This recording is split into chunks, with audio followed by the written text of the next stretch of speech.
Hi hi welcome to Daru group.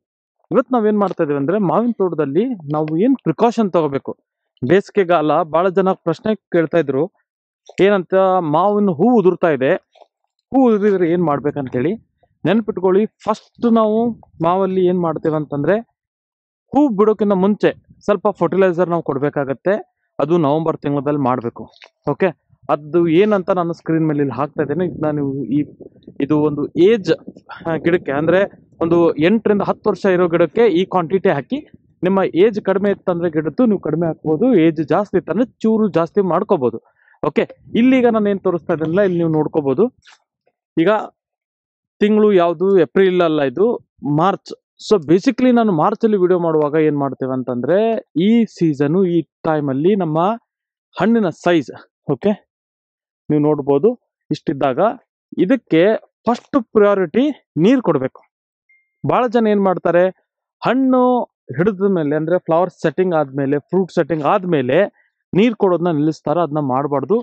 ದಯವಿಟ್ಟು ನೀವು ನೋಡ್ಕೋಬಹುದು. In case ನೀರ್ ಕೊಡೋದ್ ನಾವು ಕಡಿಮೆ ಮಾಡಿದ್ರೆ ಇಲ್ಲಿ ಕಾಣುತ್ತಲ್ಲ, ಬ್ರೌನ್ ಆಗ್ತಾ ಇದೆ. ಓಕೆ, ಇದೆಲ್ಲ ಹೂ ಉದುರ್ಸಿದೆ. ಓಕೆ, ಇವೇನ್ ಮಾಡ್ತಾ ಇದೆ, ಈ ಜಾಗದಲ್ಲಿರೋ ಹೂವನ್ನ ಉದುರಿಸ್ತಾ ಇದೆ. ಇಲ್ಲಿ ನೀವು ನೋಡ್ಬೋದು. ಇದೆಲ್ಲ ಆಗೋ ಕಾರಣನೇ ನೀರು ಕಡಿಮೆ ಇದೆ ಇದಕ್ಕೆ. ಇನ್ ಕೇಸ್ ಇದಕ್ಕೆ ನಾವು ನೀರು ಪ್ರಾಪರ್ ಆಗಿ ಕೊಟ್ಟಿದ್ರೆ, ಇಲ್ಲಿ ನೀವು ನೋಡ್ಬೋದು. ಫಸ್ಟ್ ಮೇಂಟೆನೆನ್ಸ್ ತೋರಿಸ್ಬಿಡ್ತೇನೆ. ಇಲ್ಲಿ ನೀವು ನೋಡ್ಬೋದು, ಇವರು ಕ್ಲೀನ್ ಮಾಡಿಲ್ಲ. ಓಕೆ, ಏನಾಗುತ್ತೆ ಅಲ್ಟಿಮೇಟ್ಲಿ ಇದಕ್ಕೆ ಒಂದು ಲೋ ಮೇಂಟೆನೆನ್ಸ್ ಅಲ್ಲಿ ನೀವು ಇಳುವರಿ ಎಕ್ಸ್ಪೆಕ್ಟ್ ಮಾಡಿದ್ರೆ ಏನ್ ಮಾಡೋಕ್ಕಾಗಲ್ಲ. ಇದು ತೋಟ ನಾನು ಒಂದು ವಿಸಿಟ್ ಮಾಡಿದ್ದೇನೆ ಇಲ್ಲಿ. ಸೊ ಬೇಸಿಕ್ಲಿ ನಾವು ಅದಕ್ಕಾಗಿ ಏನ್ ಹೇಳೋದು ಅಂದ್ರೆ, ಫಸ್ಟ್ ಪ್ರಿಕಾಷನ್ಸ್ ಅಂತಂದ್ರೆ ನಾವು ಫರ್ಟಿಲೈಸರ್ ಕೊಡಬೇಕು ಹೂ ಬಿಡೋಕ್ಕಿಂತ ಮುಂಚೆ. ಹೂ ಬಿಟ್ಟಾದ್ಮೇಲೆ ಏನ್ ಮಾಡ್ಬೇಕಂತಂದ್ರೆ, ಹೂ ಬಿಟ್ಟು ಸಣ್ಣ ಕಾಯಿ, ಓಕೆ, ಕಡ್ಲೆ ಸೈಜ್ ಕಾಯಿ ಇದ್ದಾಗ, ಇಲ್ಲಿ ವಿಡಿಯೋ ನಾನು ತೋರಿಸ್ತಾ ಇದ್ದೇನೆ, ಕಡ್ಲೆ ಸೈಜ್ ಕಾಯಿ ಇದ್ದಾಗ ನಾವು ಫಂಜಿಸೈಡ್ ಸ್ಪ್ರೇ ಮಾಡ್ಬೇಕಾಗತ್ತೆ. ಅದರ ಜೊತೆಗೆ ಫಂಜಿಸೈಡ್ ಜೊತೆಗೆ 19 ಆಲ್ ಸ್ಪ್ರೇ ಮಾಡ್ಬೋದು, ಇಲ್ಲಾಂದ್ರೆ ವೆಲೆಕ್ಸ್ ಸ್ಪ್ರೇ ಮಾಡ್ಬೋದು. ಓಕೆ, ನೆನ್ಪಿಟ್ಕೊಳ್ಳಿ. ಇಲ್ಲಿ ನೀವು ಮೇಂಟೆನೆನ್ಸ್ ನೋಡಿದ್ರೆ ನಿಮ್ಗೆ ಅರ್ಥ ಆಗುತ್ತೆ. ಅದಕ್ಕೆ ಇಲ್ಲಿ ಸಮಸ್ಯೆ ಇದೆ. ಇನ್ನು ಈ ಗಿಡದಲ್ಲಿ ಈಗ ಹೂ ಆಗ್ತಾ ಇದೆ. ಸೊ ಈ ಕಂಡೀಷನ್ ಅಲ್ಲಿ ನಾವು ಒಮ್ಮೆ ವೆಲೆಕ್ಸು ಮತ್ತೆ ಜೆನೆಕ್ಸು, ಇಲ್ಲ ಅಂತಂದ್ರೆ ಆಸ್ ಯೂಶಲ್ ನಮ್ಗೆ ಬೇಕಾಗಿರೋದು ಅಂತಂದ್ರೆ ಫಂಜಿಸೈಡ್. ಫಂಜಿಸೈಡ್ ಬಹಳ ಜನ ಏನ್ ಮಾಡ್ತಾರೆ, ಹೂ ಉದುರ್ಬೇಡ್ದು, ಹೂ ಸೆಟ್ ಆಗಕ್ಕೆ ಅಂತ ಕೊಡ್ತಾರೆ. ನೆನ್ಪಿಟ್ಕೊಳ್ಳಿ, ಫಂಜಿಸೈಡ್ ಅರ್ಧಕ್ಕಲ್ಲ, ಇಬ್ಬನಿ ಬಿದ್ದಾಗ ಹೂ ಮೇಲೆ ನೀರಿನ ಹನಿ ನಿಲ್ಲುತ್ತೆ. ಆ ಸಂದರ್ಭದಲ್ಲಿ ನಮಗೆ ಏನಾಗುತ್ತೆ ಅಂದ್ರೆ, ಹೂ ಉದುರೋ ಚಾನ್ಸಸ್ ಇರುತ್ತೆ, ಫಂಗಸ್ ಆಗೋ ಚಾನ್ಸ್ ಇರುತ್ತೆ. ಅದಕ್ಕಾಗಿ ನಾವು ಫಂಜಿಸೈಡ್ ಹೊಡಿತೇವೆ. 2 ಬಾರಿ ಹೊಡಿಬೇಕಾಗತ್ತೆ.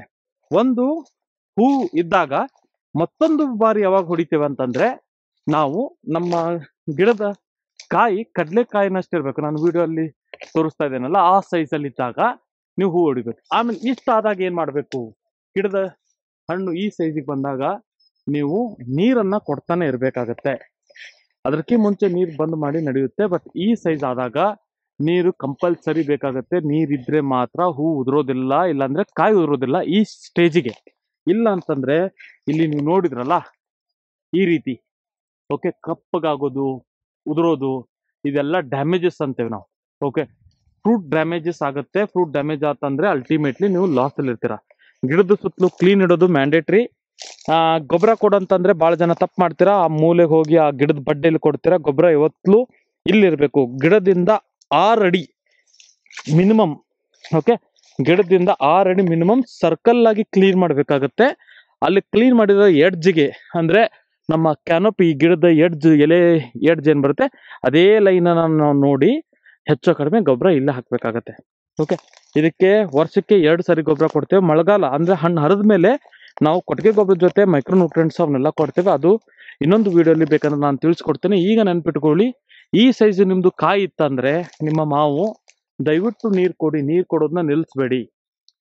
ಓಕೆ, ಇಲ್ಲ ಅಂದ್ರೆ ನಿಮ್ಮ ಕಾಯಿ ಟೇಸ್ಟ್ ಸರಿ ಬರಲ್ಲ, ಕಾಯಿ ಇನ್ನೂ ಉದುರಿಸುತ್ತೆ, ಆಮೇಲೆ ರೋಗ ಬರೋ ಚಾನ್ಸಸ್ ಜಾಸ್ತಿ ಇರುತ್ತೆ.